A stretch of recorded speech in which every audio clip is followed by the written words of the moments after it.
There are moments when a single decision feels small, almost insignificant.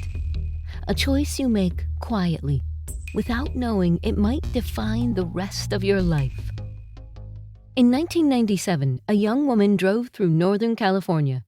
She had no grand plan, no expectation that this stretch of road would become anything more than a passing memory. But then she saw them, towering above everything else, ancient redwood trees. Some had stood for over 1,000 years, silent witnesses to history, unshaken by time. And yet, they were disappearing. Logging companies were cutting them down at an alarming rate. Entire groves gone in days. What had taken centuries to grow, erased in hours. For most people, it was something you read about, maybe shook your head over, then moved on. But not her. Something about those trees stopped her. She learned that activists were organizing protests, trying to protect what remained. Sit-ins, demonstrations, efforts to draw attention. And then someone suggested something extreme.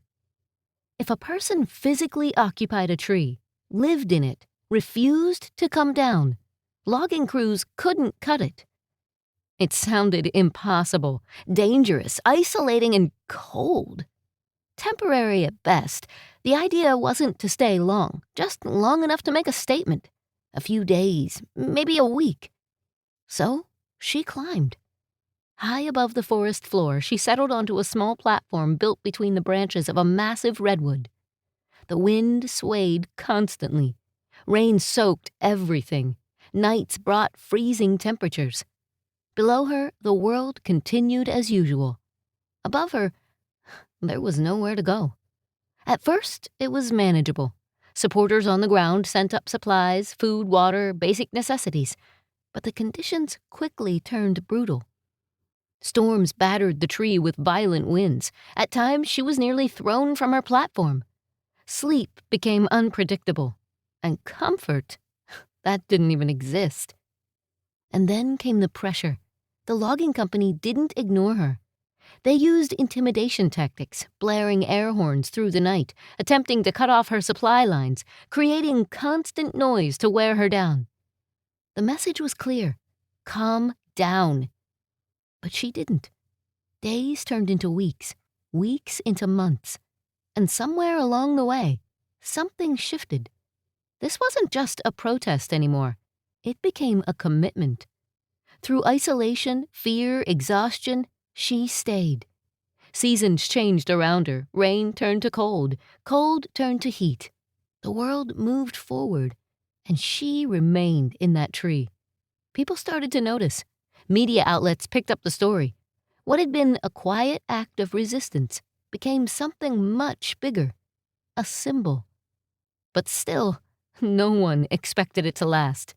No one thought she would stay that long. But she did. For not just months, for years. 738 days. 2 full years living in a single redwood tree. And in the end, something remarkable happened. An agreement was reached. The tree and the surrounding grove would be preserved. It would not be cut down.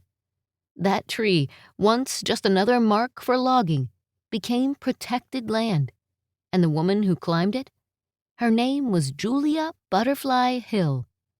What began as a short-term protest became one of the longest tree sit-ins in history, all because of a decision made on an ordinary drive. A moment where she could have kept going, but didn't.